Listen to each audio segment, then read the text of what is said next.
that loud? Very loud. Hi, everybody. This is Jason. And this is Pete. And this is the Lost Legions podcast. And today we're here to talk to you about the Siege of Garrone III. Free. Yeah. We were debating what the name was. Yeah. Pete and I went to an event this last weekend, and we wanted to talk to you about what was being used, what we saw, how it went for us, what we played, what our favorite units were. So we're just kind of do a rundown for you guys and kind of hopefully answer any questions you have about events. Hell yeah. So, Pete, what'd you take to the Siege of Garrone III? I took names. No, I took my Emperor's Children, which was a mad dash and a mad rush to get them all ready up for the event.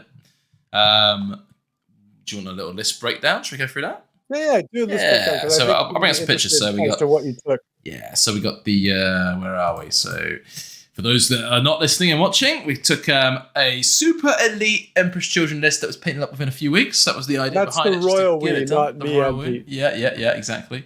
We had Pride of Legion, 3 Terminator squads, 1 Command Retinue squad, 2 regular Legion squads, all in Spartans with flare shields because why not? And 2 Contemptor dreadnoughts and a Leviathan dreadnought. And that was me. How did it go? Well, you're not going to tell them about the power. I'll come on to that. In my special units. Yeah. So why don't we jump? You want to jump over to what I took, really? Yeah, sure, man. So I played the Night Lords again, and I'm really digging them. It's basically a fire base with a whole bunch of drop assault. So I have a big tack squad, like a 15-man tack squad. I have the command squad in the Rhino that sits on the board. I have a 10-man last cannon team with a tech marine with Cognisignum that sits on the board. And that is about it to start off with. Everything else, the Night Raptors, the assault squad, the Contemptor, Tonka Terminators are Chicken Tikka. They are the Chicken Tikka Terminators are in space, as well as the Xiphon, which I rush painted on the last night, on the Thursday night before, which turned out pretty good. I was actually pretty happy with it. And that is my force, and it works pretty well. I'm pretty happy about it. Maybe we could I'll jump in and talk about it a little bit more when we talk about kind of like, let's jump in and talk about how did your army perform and what were the top 3 units, and maybe jump in and kind of talk about some instances about where they shined. And we could jump back to your army really quick. Yeah. Do you want to do mine first? Yeah. Let's jump back to yours, and we can talk about your top moments and. Yeah, sure. So my top 3 units in no particular order. I have very few units, as you can see from the photos. So it wasn't hard to have a top 3. I was top 3 out of 6. Is that like? Yeah, pretty much. I was pleasantly surprised with how the Legion Terminators worked, more so than the Phoenix Terminators, to be fair. Okay, that's interesting. Why? They're just. I think the weapons is a big thing. The Terminator squads were 10-man squads, mixed pretty much evenly with power fists or pairs of lightning claws and phoenix spears on the sergeants, right? So it was pretty evenly spread. But having the flexibility of AP 3 rending at initiative or the AP 2, strength 8, unwieldy, was a really good mix. When you factor in the Legion rules as well for the +1 initiative on the charge, it was really, really powerful. And twice over the event, I managed to use my unique reaction of where you charge an enemy unit that's declared a charge on you. And in one particular moment, I think my opponent was Chris with his Death Guard and Raven Guard allies, which was a really cool list. His Dark Furies dropped out the sky, came to assault my Terminators. I went, not on my watch.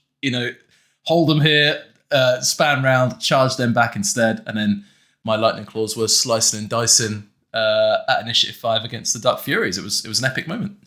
So that felt really cool.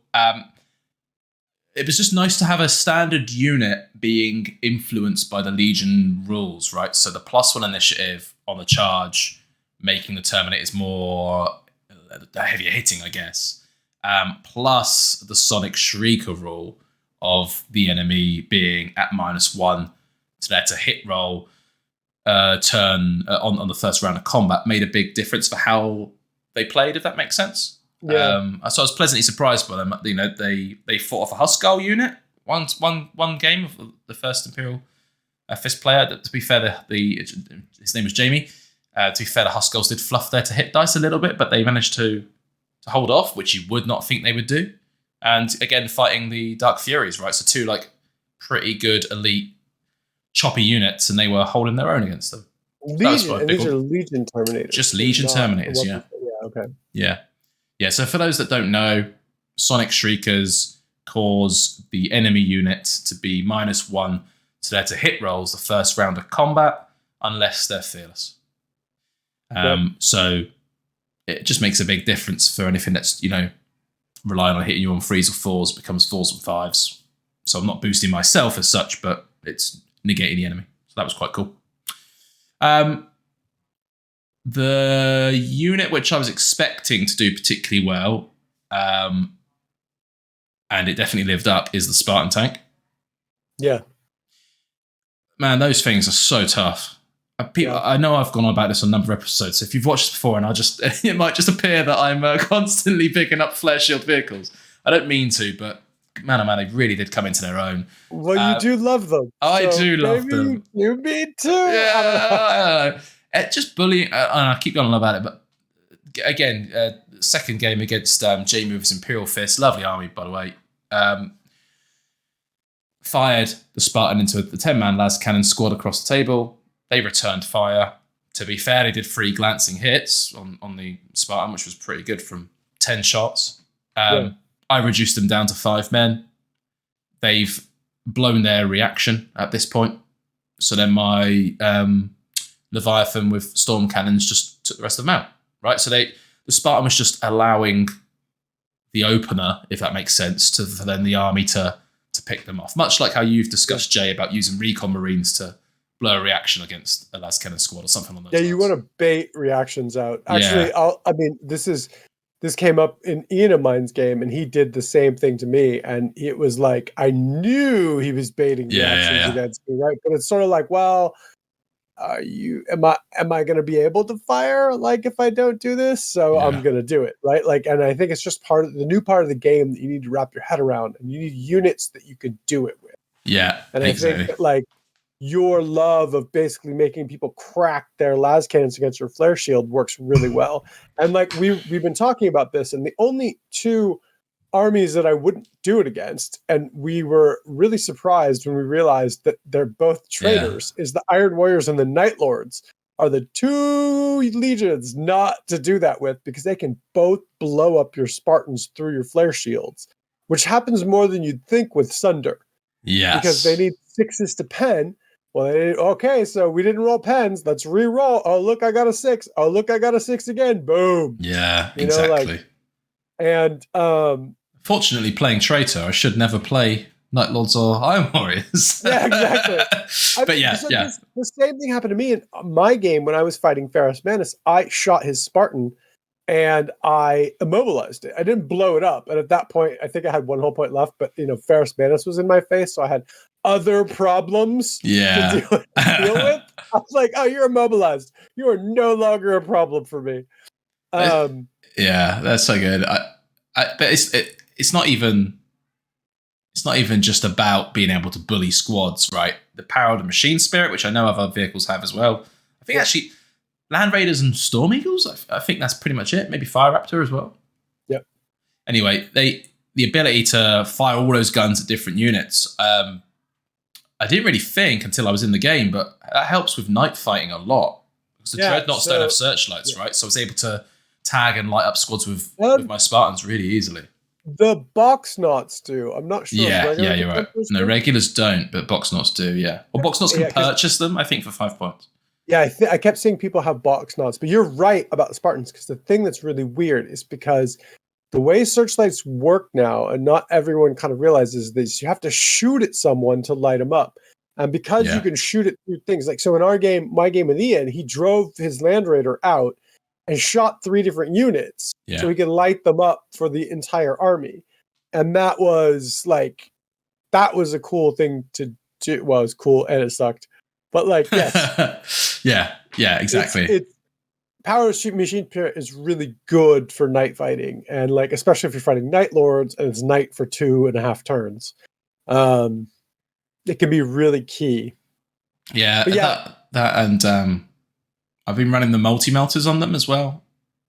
Oh, how is that? I saw you did that. I felt like that was an expensive thing, but I was kind of curious how it was working out. It was chomping wounds off of dreadnoughts here, there, and everywhere. Okay.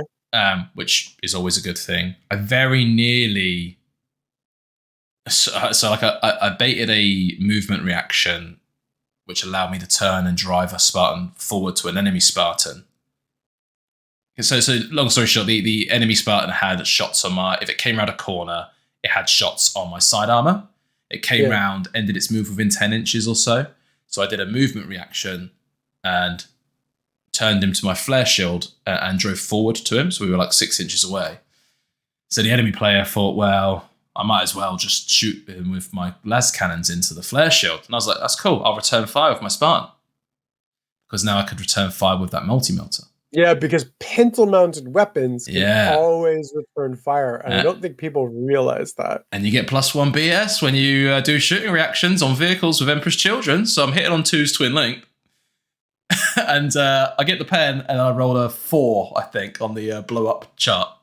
Oh, man. So I didn't quite get it, but it was like, if I got this on a reaction, that's epic. So there's potential there, I think. So yeah, you're right. It is a lot of points, 20 points, but if it does a wound against a Contemptor, it's worth 20 points, right?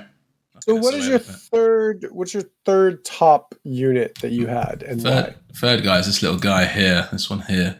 The little heavy bolter Contemptor, and if Ian's watching or listening to this, he's going to absolutely hate me for saying it. I mean, I don't disagree with him too much. So, why would you take heavy bolters or Gravis bolt cannons? Is that what they're called now? Why would you take I just can't believe you didn't say the Storm Cannon Leviathan, which I think people are sleeping on. But go ahead. Tell me why. Tell me why the heavy bolter. Fair. You picked him. You got to stick with him. You got to stick with him now. No backface. As I've said before, turns 4, 5, and 6. He is such a threat. It's so good.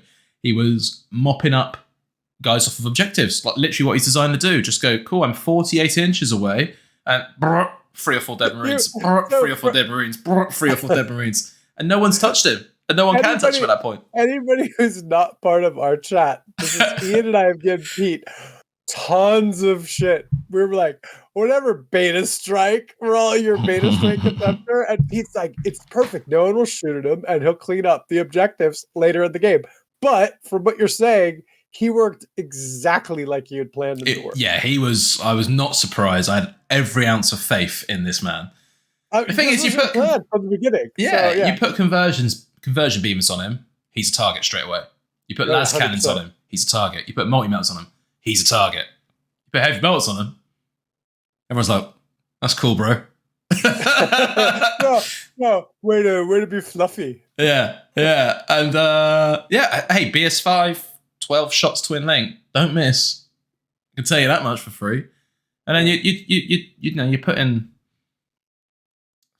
I had some rounds where I did 5 wounds to a tactical squad or breacher squad or whatever. I had another rounds where I was doing 11 wounds to a breacher squad from those 12 shots, right? And it just chip away. And it's at the point in the game where there's remnants of squads, so there's 6 or 7 guys on objective. You kill 2 of them, that's a leadership check, right? And they're on an objective, and it's those dice rolls that start to make the difference. So yeah, I was super impressed with him.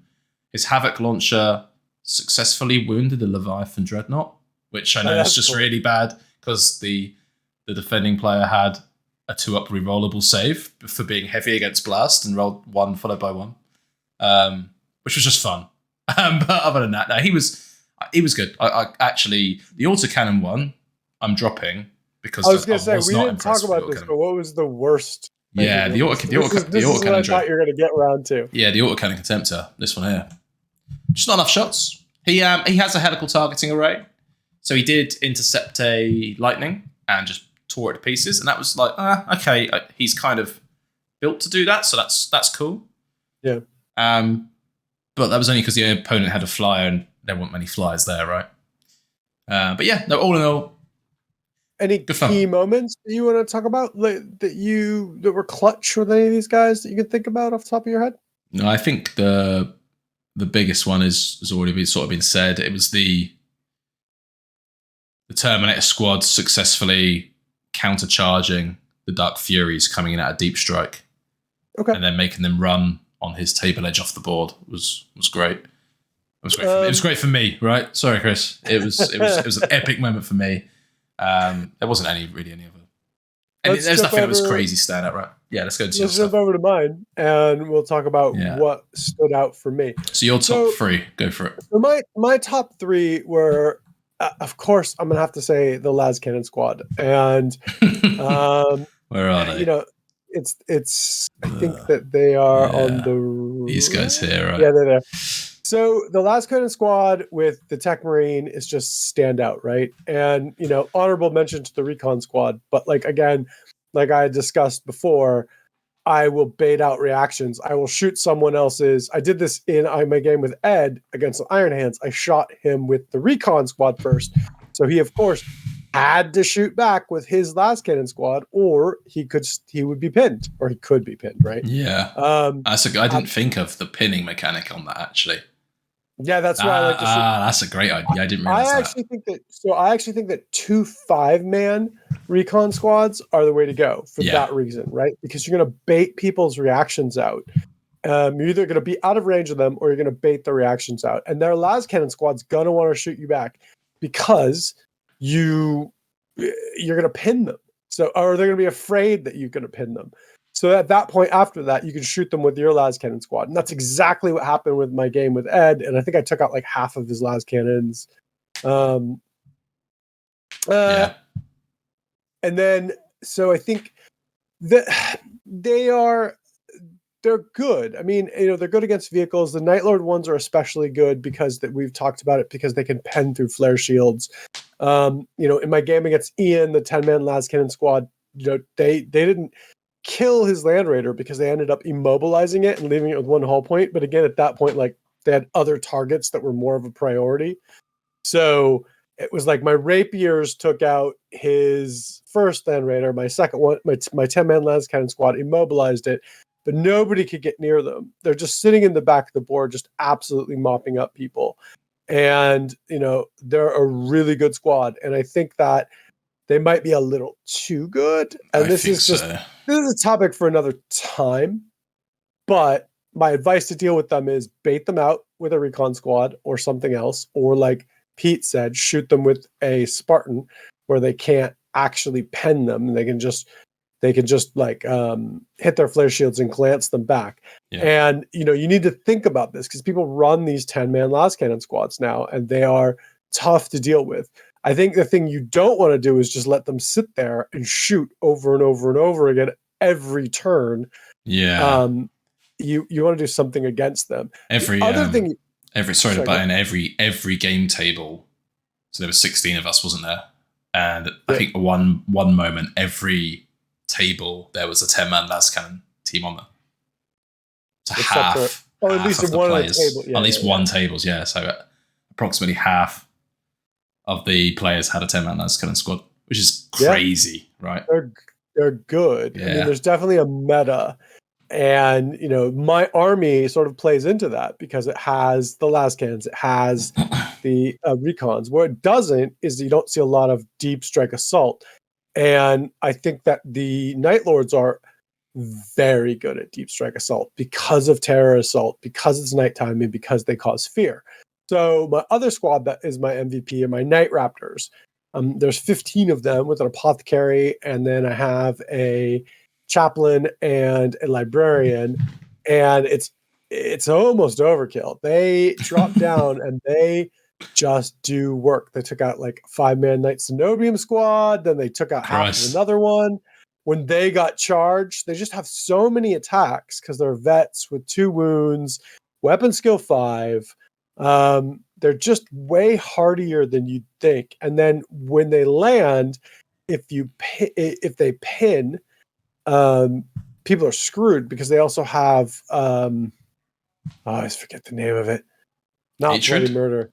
No, it's murderous something or other, and basically gives them extra attack if you're pinned or falling back. Oh, yeah, I remember you talking about this before. Yeah, okay.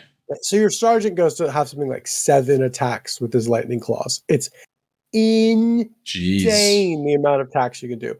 My only advice, and I do not want to tell this to anybody, is that sudden strike is countered by the hold the line. Hold the line reaction, yeah. Yeah. So it only works on a charge, not a disordered charge.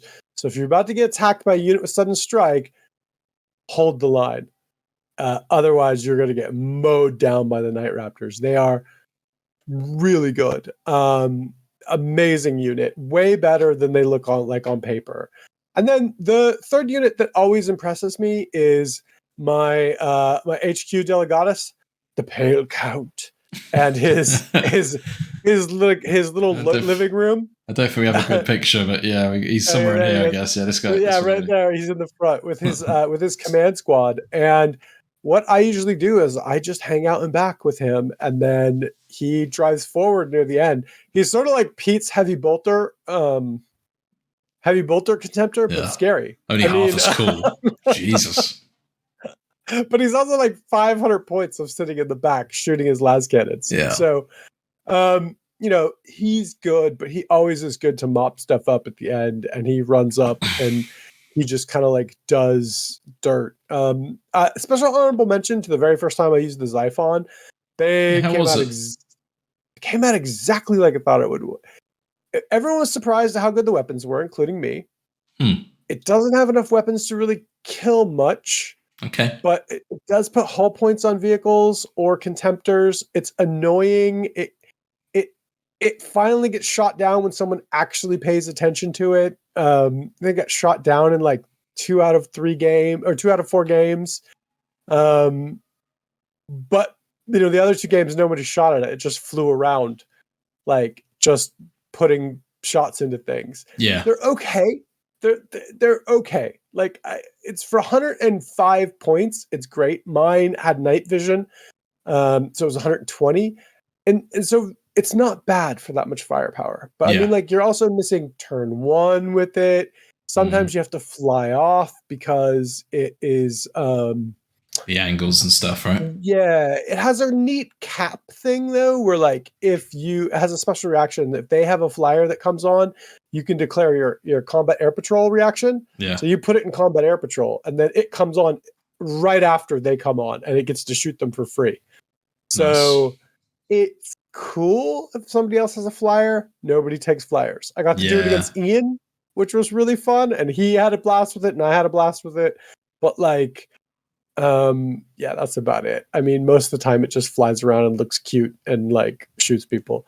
But pretty much overall, that was it. My games, I think the biggest problems I had were against Ed, and he had 2. Well, here. So let me Ed's list was tough as nails, right? Yeah, let me move into the next section of notes. Is what do we face, and what were the top 3 units that were hard to face? So like Ed's list was, and Ed was like a lovely dude that we had a really good, like everybody had a really good time playing against him. And he was playing at just a tough as nails Iron Hands list. And, he had 2 double Melta Leviathans, and they were super, super hard to deal with.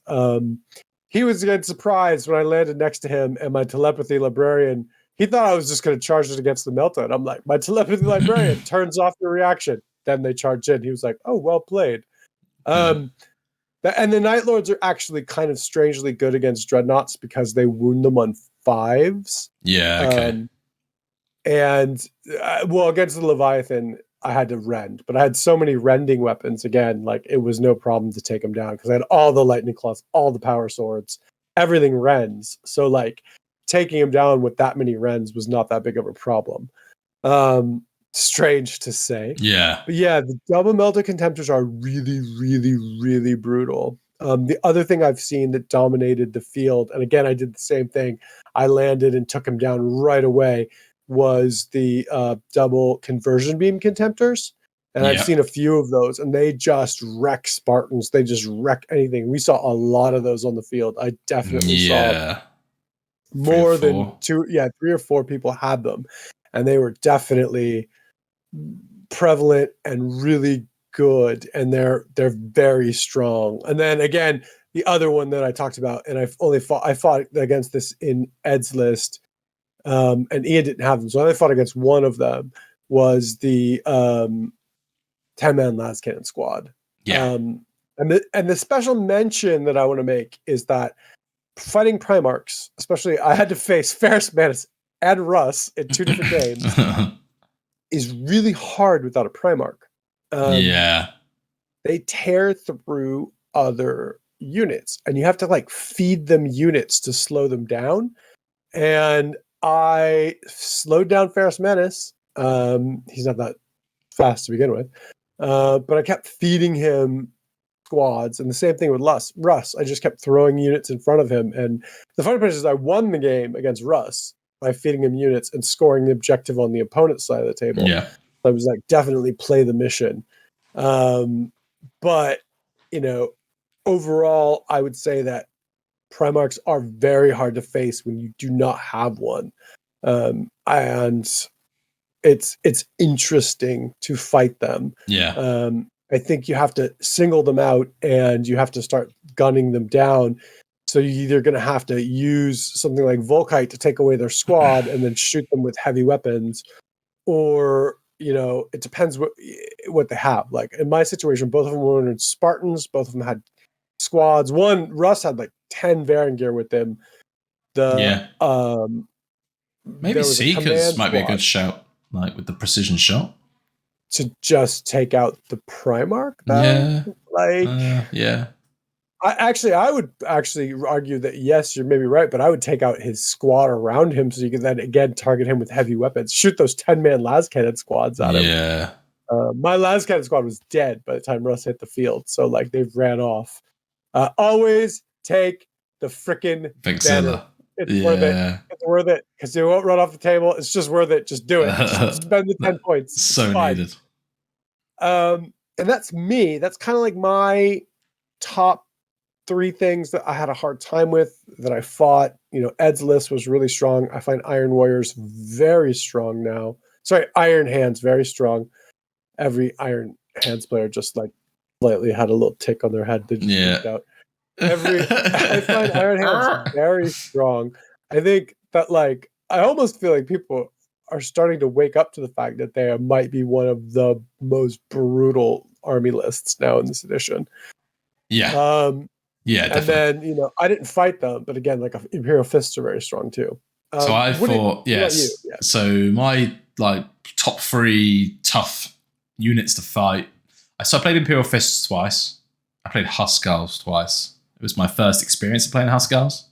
They're savage, man. So savage. The only time I fought them, it was when I was doing drop pod assault, and I landed the Night Raptors near them, and I killed most of the squad, like half the squad, with the Night Raptors because they attack so fast. But yes, I think if you get charged by them, or even if you charge them and you have like not a million attacks, like they're going to be so hard to deal with. It's just the shields it's a combination of a lot, but the shields in particular, you know, when you finally get those Wrens through, or you get, you know, a couple Thunderhammer hits or whatever, and it's just back down the 3++ armor saves. It's like, oh god, and it's like they're so tough, and the fact that they're slow as hell, if they're running that hammerful Rite of War, they're where they want to be. And I didn't intercept them when they came in because there was no point. You know, they're 2 wound, 2+ armor save, 3+ invulnerable save with 5+ shrouded with hammerful when they arrive. Turn 1, it's like, or turn 2, whatever. It's like, GG's, like you can go wherever you want to go. That's absolutely fine. You need to get yourself some night vision. Come over the Night Lord side. Didn't even want enough guns I could fire into them. Didn't even matter. So yeah. So they're tough. What else in particular? I think just dreadnoughts in particular. You know, they're so survivable. I played against 2 Leviathans with close combat claws and melter guns. Yeah. And the melter, cyclonic melter lance rather. And again, it was just when it was rolling the invans and rolling his armor saves over and over and over and over again and just surviving. Like, oh god. So that was tough to deal with. I don't think anything else really stood out. Fearless characters was a pain for me because of the fact that my war gear works off of people not being fearless. So I played Who Kroll. is fearless, by the way? Kroll. What's her name? Oh, Janice Kroll. Yeah, I can never pronounce her first name. Her and Sigismund. Okay. So yeah, that was that. That was fine. The Phoenix Guard, though, because Sigismund has to issue a challenge, apparently. I don't know the rules, but from what the chat was saying to me, so that's fine. Yeah. He has to accept, I think. He might have to issue them, too. I'm not sure, yeah. And my Phoenix Terminator squad all have the character special rule. So they were just like, I will have a challenge with you now. And he's like, overkill that guy. Next turn, I will have a challenge with you now. Overkill that guy. So that was actually quite a fun combat. So yeah, my Praetor nearly... Sigismund was on 1 wound. And my Praetor stepped up with his Thunderhammer and just missed all of his attack. I think he hit 1 attack. Oh no! Yeah, it was pretty sad. But hey ho, would have made the difference. Yeah, nothing else that really stood out, to be fair. I think the Lascan squads, I guess, in a way, even though I had a good tool for dealing with them, I had to still deal with them. Like, there was one game in particular where I struggled to kill them. I think it was a night fighting game.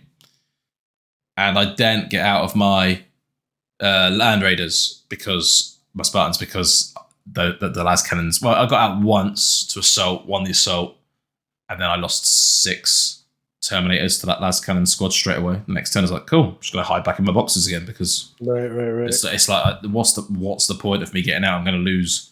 You know, I only had 26 infantry models in a 3,250 point army list. I can't lose a quarter of them a round of shooting from 1 unit every game turn. Like, it's just not going to work. Yeah, you can see it in the picture how many more models I had. It's quite striking the amount of difference. So yeah, that was my top 3 opponent player things. And then so just in general, we were kind of taking a list of what we saw, just to kind of see what people were playing. And on the trader side, and this wasn't a huge event. It was actually, the funny part was a huge event. There was the Warhammer event, and then the Heresy bit was a little smaller off to the side. It was a big overall event. But we had, 2 Night Lords players, 1 Emperor's Children player, 1,000 Plans player, a Death Guard, an Alpha Legion, and Word Bearers on the trader side. And on the Loyalist side, there were 2 Fists, 2 Iron Hands, 1 Dark Angels, 1 Solar player, who was the one who had Janice Kroll as well. Yeah. And Space Wolf and Custodes player. So it was there's definitely, you can see some definite favorites on there. I mean, it's a small event, but we've definitely seen, I think, over the you and I playing events since this has started. I mean, this is what, my 6th event or something? Something like that, yeah. And so I see a lot of Fists, a lot of Iron Hands, more and more Night Lords now, but in the beginning, not so many. Yeah.